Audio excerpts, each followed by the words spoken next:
Memperteguh kesejahteraan buruh.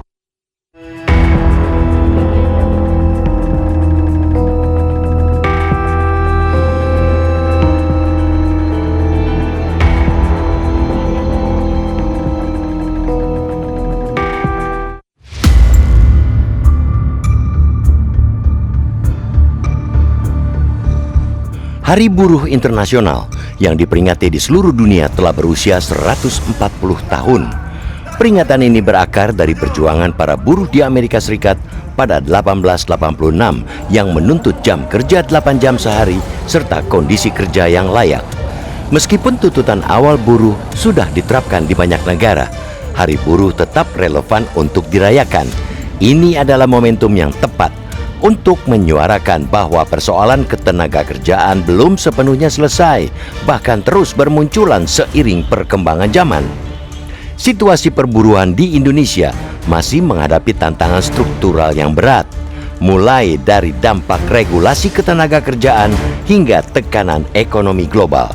Dunia usaha misalnya menghadapi tekanan baru akibat perang di Timur Tengah yang mulai mengganggu pasokan bahan baku impor.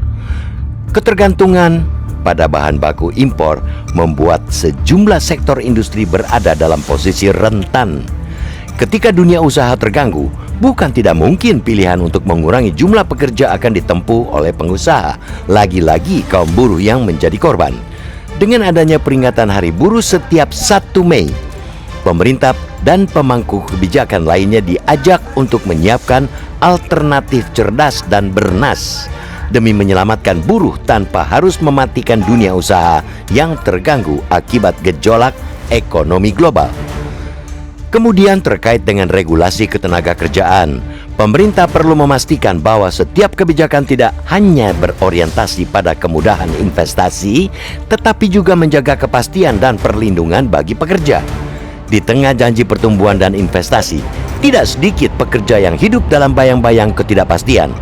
Kontrak kerja mereka mudah diputus, besaran upah minim ketimbang tingginya biaya hidup, serta lapangan kerja yang semakin fleksibel namun rapuh.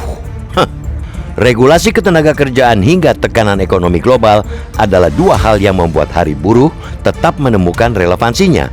Di sisi lain, buruh juga dihadapkan pada perubahan zaman yang bergerak cepat, termasuk masifnya penggunaan kecerdasan buatan (AI).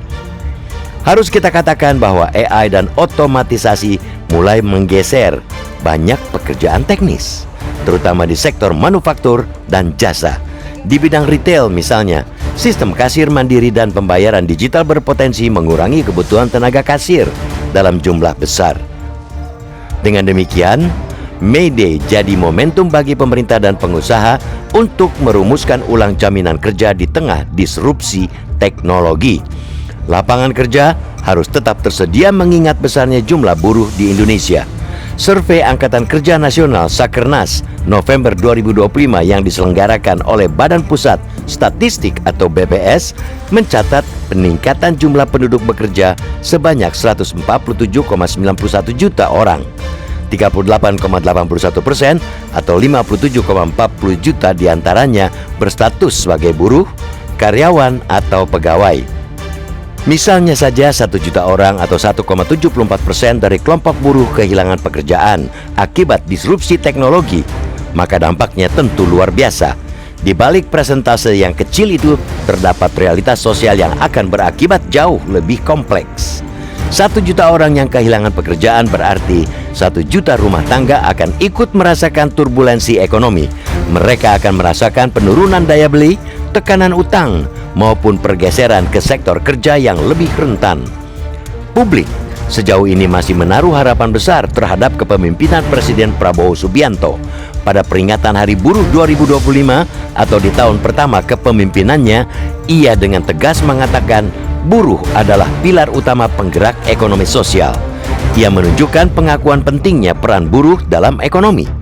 Pernyataan ini menunjukkan arah pandang sekaligus komitmen nyata untuk menghasilkan kebijakan yang menjaga, melindungi, dan menyejahterakan para buruh. Selamat Hari Buruh.